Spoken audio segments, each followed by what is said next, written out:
Hello, welcome back. Today I'm starting with a new chapter, Valuation in Mergers and Acquisition.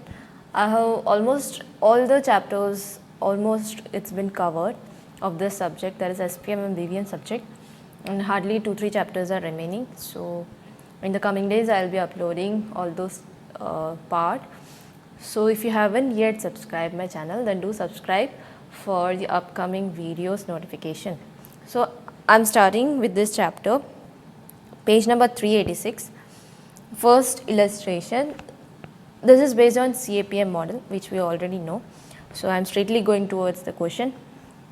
RF has been given, market price of risk is provided, beta is there, we have to find the cost of equity. Okay, so what is the formula? Illustration number 1. So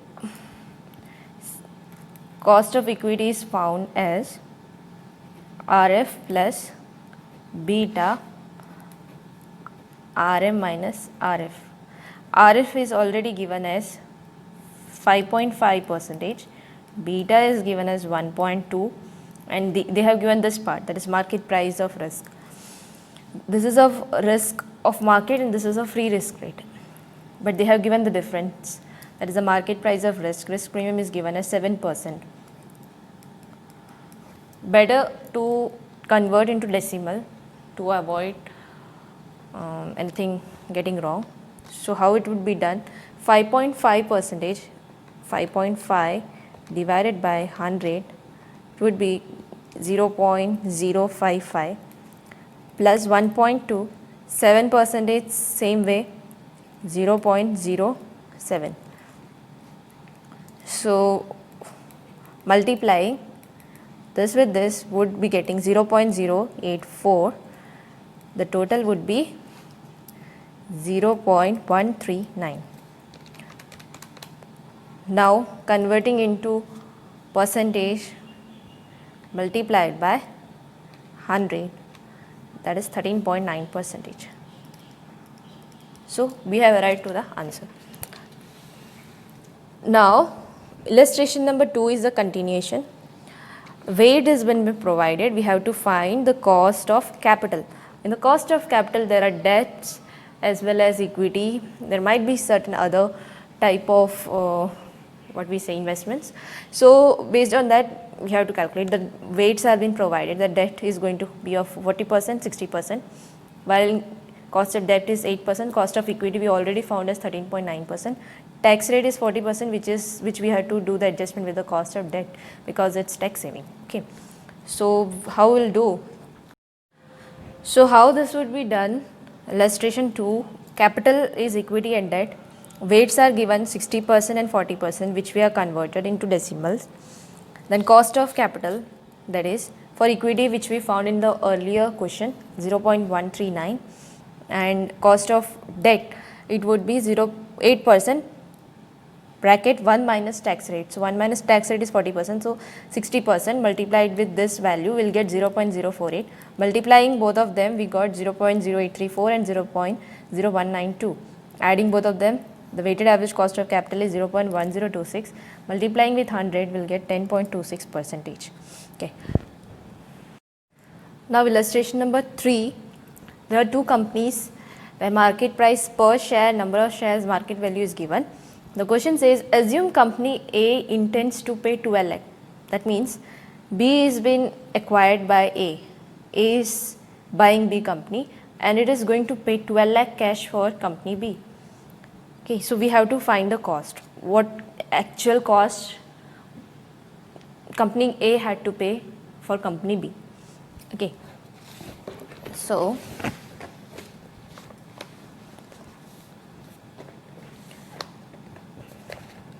illustration 3, company A is there, company B is there. Market price for one share is 75 rupees and here it is 15 rupees. Same way the number of shares are 1 lakh and 60,000.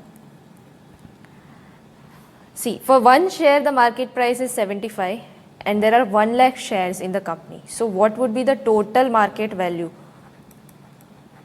multiplying with this, the total market value you will get. Here 75 lakh and multiplying here 9 lakh. Now A is buying this B company and it is paying 12 lakh. While the market value of the company is only 9 lakh, it is paying 12 lakh. That means the difference which it is paying, it is cost for the A company. So 3 lakh is the difference. This is the cost for company A. Now the question extends, the question after it has written, if the share price includes a speculation element of rupees 2 per share. Now what they are saying, the company B, the 15 rupees value, it has a speculation of 2 rupees per share. That means there is a risk. Speculation means there is a risk that this value would decrease, or there is a risk element. So we'll calculate accordingly. If there is a risk of 2 rupees, subtract, we'll be calculating, so we'll get here 13, and the number of shares are going to remain same, 60,000.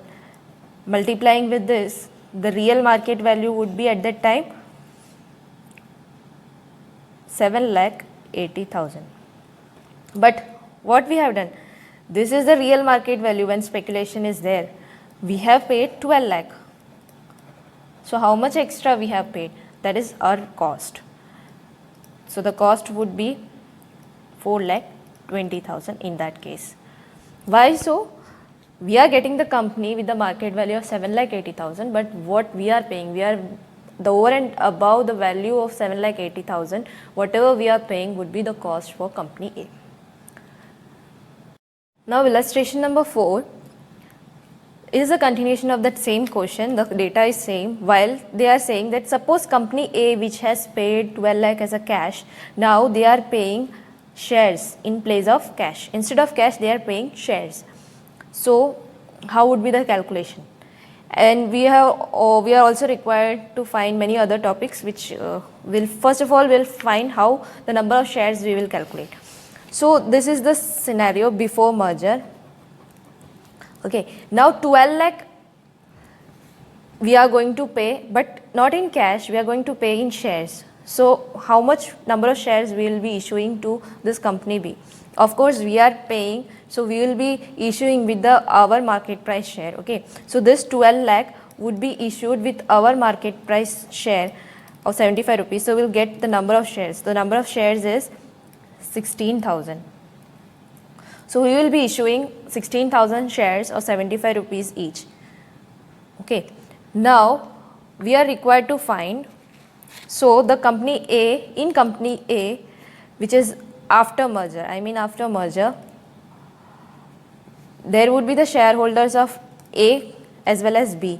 In cash, there are no shareholders of B company while we are paying in cash. Well, when we are paying shares, this 16,000 shares which are being owned in this company A of B, so the B are also the shareholders of company A.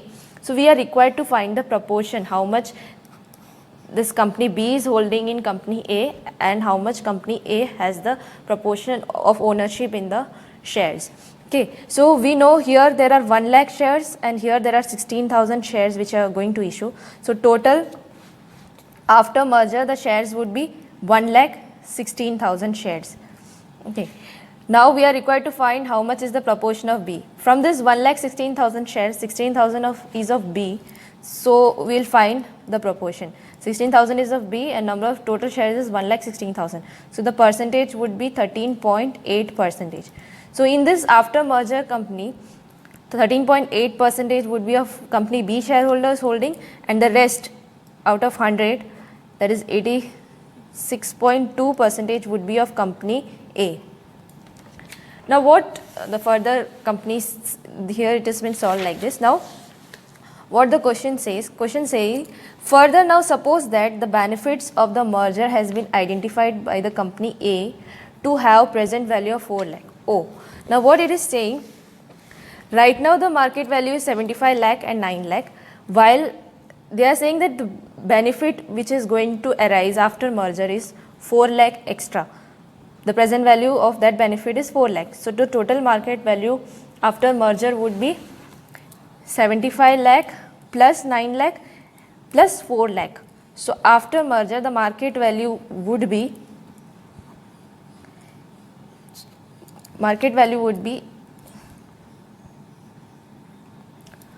88 lakh, okay, of the merged firm. While we have found the proportion how much A company and B company shareholders are going to own.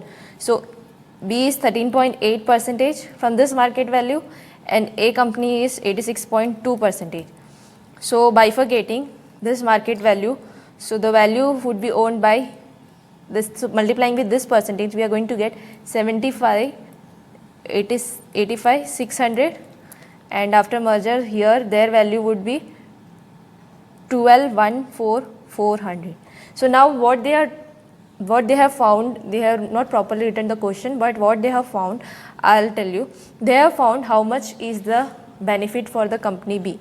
See, after merger, the market value is going to be 88 lakh. Why? Because 4 lakh is the benefit plus this market value. But the proportion wise, if we'll bifurcate, the market value of company B would be after merger 12 lakh 14,400, while right now their market value is 9 lakh. So whatever is the difference, now they are getting 9 lakh value, while afterwards their value would be increased to 12 lakh 14,400. So their benefit would be the difference. The benefit is 3 lakh 14,400. This is the benefits which is received by company B. So this is only here solved. Little bit complicated it's been made here. Better to go with the easy way. Illustration 5. They are saying current market value of the bidding company is 40 crores, while the target company which we are going to purchase, the current market value is 40 crores. Okay, the sum is 80 crores we know, while after merger, after combination, due to the synergy gain, anyhow there would be some gain. Why we do merger, why it is done? Most of the times we are going to get any benefit from them. That's why we are merging one company with the other. Okay, so there is going to have some synergistic effects, due to which the 80 crores के भी ऊपर, that is 100 crores, the value is going to increase. Now the value which is created is 20 crores. We know the 20 crores extra has been created. How will this increase in value be shared or divided between the bidder and the target company? This is the question. Now we have to answer as per our assumption. We can take our values as in the answer they have taken their values. So illustration 5, what it says, that is acquiring company, the market value is 40 crores, while the target company, the market value is 40 crores. Together they are going to make 100 crores. So this is the gain, synergy gain is of 20 crores. So this is going to happen after merger. So total the market value would be 100 crores. So we are taking the assumptions. Most of the times what happens, while we are merging, while we are acquiring, so we are going to acquire this 40 crores business, market value business. So this business we are paying above than 40 crores. We are, most of the times we pay, they are given in premium. Okay. Now the condition is 1:1 basis. That is, for one share we are going to give one share. If we are paying only 40 crores, for their one shares we are only going to give one shares. Okay, this is the ratio right now. Now suppose if we are paying them 50 crores. Okay, so the company T is straightly going to have the benefit of 40 crores business, they are going to get 50 crores. That means the company is going to get the benefit of 10 crores. Okay, now as we have paid 50 crores, so what has happened, we have paid extra of 10 crores. So this is, in fact right now it's loss for us of 10 crores because we have paid in premium. Okay, so what has happened is,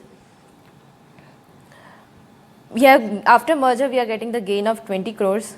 The gain is 20 crores of company A which is there, while as we have paid extra 10 crores, if we'll less that, if we'll take the set off, so in real the gain which we have is only of 10 crores. which we are going to have is only of 10 crores because we have already paid extra 10 crores to them. Okay, so this is going to be shared equally among both the acquiring and target company. The question asked is how would be the this value 20 crores would be shared. Okay, so this would be equally shared. Now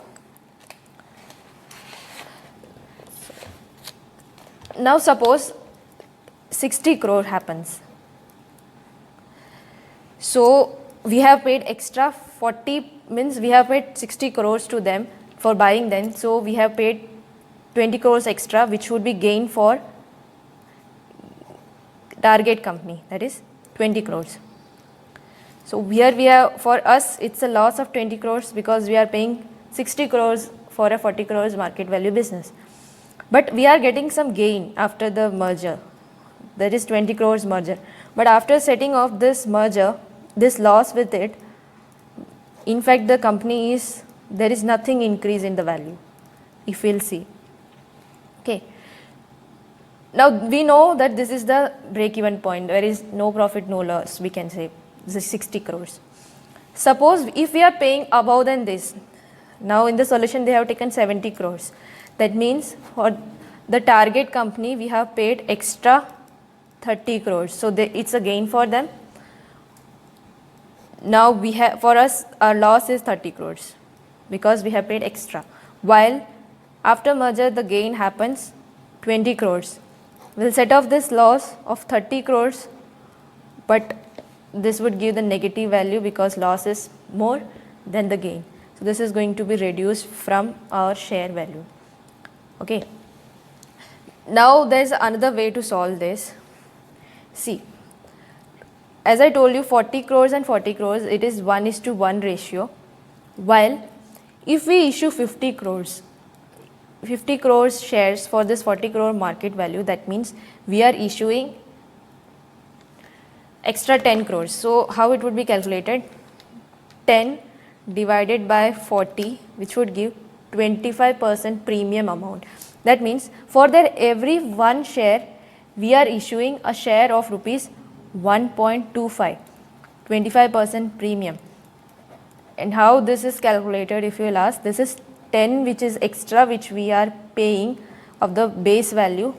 It would be this much premium amount, that is 1.25 shares. They are holding, for every share which they have, they are holding 1.25 shares because we are paying extra. The same way, if we are paying 60 crores, that means it is 1.5:1 shares. Okay. And if we are paying 70 crores, that is 1.75:1 shares. For every one share they are holding, they are having 1.75 rupees share per share value holding in our company because we are paying extra to them. So what is happening till this much, that is 60 crores, this much amount is the no loss, no profit situation. While above this, if we are paying, that means the difference is 0.25 premium amount which we are paying is extra, and this is making the loss, and this is making our value, share value reduce. Okay, so this 25% would be reduced from the 40 crores. We can say that right now whatever 40 crore which we are having would be reduced with the 25%. So our value would be only 30 crores because we have paid 70 crores and this 10 crores, 40 crores minus 10 crores, it would give 30 crores. So these are the two ways which we can think of this calculation. Now I will be continuing the rest of the questions in the next coming video. So stay tuned and goodbye.